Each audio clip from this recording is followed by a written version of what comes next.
probably just a little bit taller, so you know the wide serve kind of comes at on the ad side kind of comes at a little bit different trajectory. But he's got all the serves that anyone else that I've ever seen does.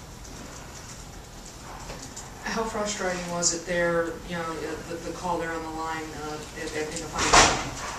Yeah, I mean it's disappointing, but you know I'm already down. I mean I've got to break his serve, which I hadn't been very successful doing. That certainly wasn't the reason why I lost that call.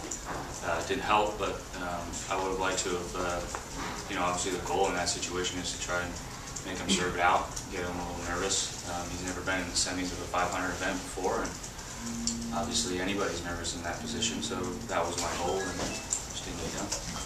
Just to pick up on that question, Marty, since there's no Hawkeye at the tournament, how does it affect you, if at all, that you can't challenge a caller you disagree with? A little uneasy, you know. I mean, human beings make mistakes and miss calls, and certainly if I was sitting in their chair or their spot, I would miss calls as well. Everybody would. I mean, these guys didn't, you know, this return that he hit he probably hit it 110 miles an hour, and you know, barely misses the back of the line.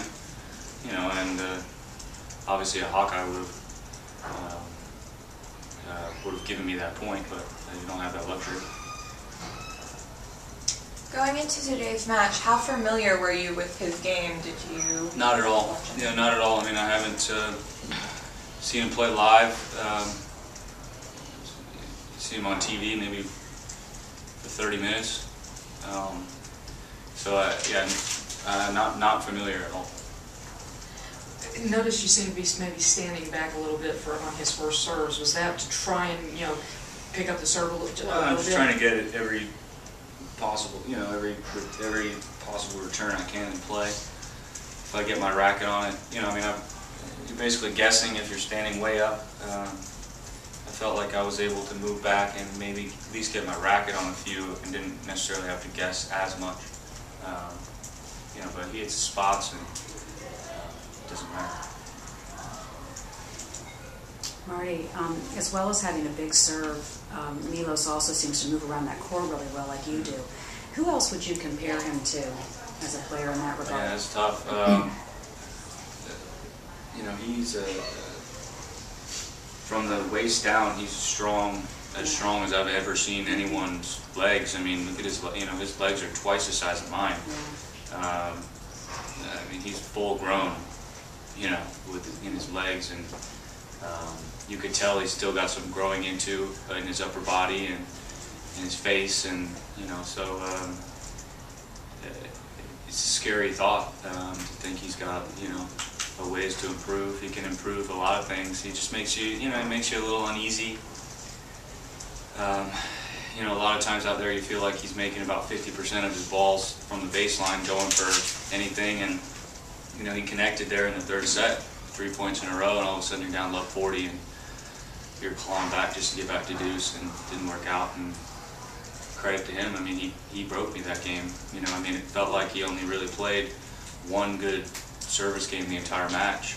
I felt like maybe I kind of broke myself a little bit in the first set. Wasn't really sure what to expect coming out. Lost my second serve game, and then you know, maybe that was the only real good return game he played, and that's apparently, you know, obviously that's all he needs.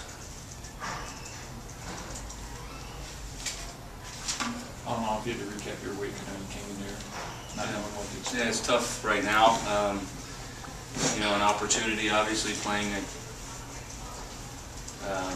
you know, not playing a top 10 player, you know, in a semifinal of a big tournament like this. So it's an opportunity. Clearly, he's playing top 10 tennis. There's no doubt about that. Top 15 tennis, whatever it may be. And I certainly tried as hard as I could today, and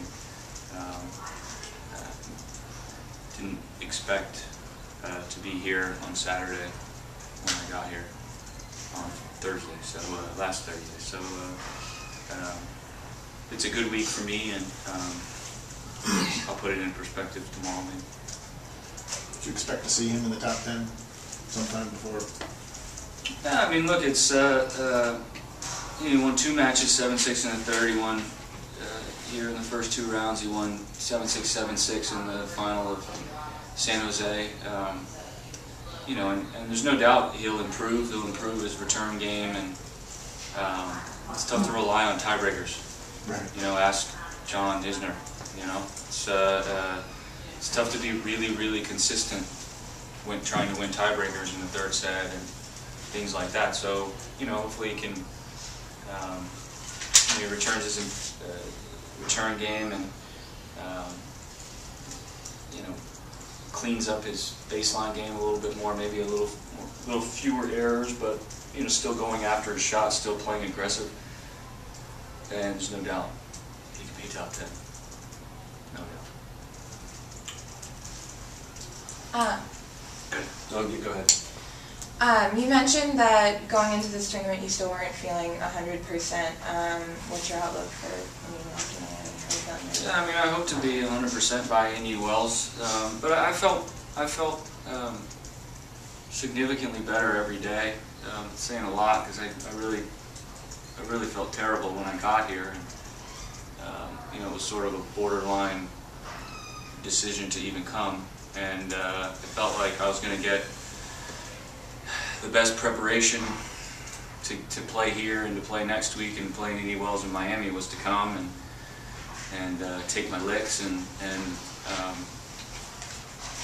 you know, see what can happen.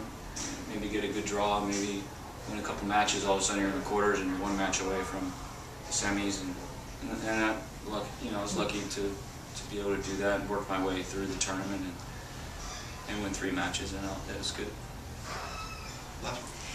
Marty, if he faces Del Potro tomorrow, who would you pick to win that final?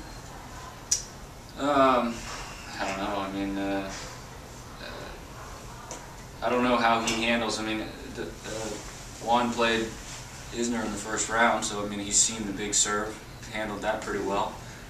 Yeah, it's tough to feel like, you know, you're going to beat this guy 3 and 4. You know, I mean, it's going to be tiebreakers, and you know, Juan takes care of his serve and hits ground strokes as well as anyone does in the world. He's as clean of a ball striker as there is out here, and it's only a matter of time before he's back where he was before his injury. So, I mean, I don't know. Yeah, I mean, it's real hard to you know, if it's tiebreakers, this kid's tough, you know. All right. Marty, I was just going to say it's great to see your health heading the right way, and we're glad you're back in the Vegas. Thanks, Marty. Thank you.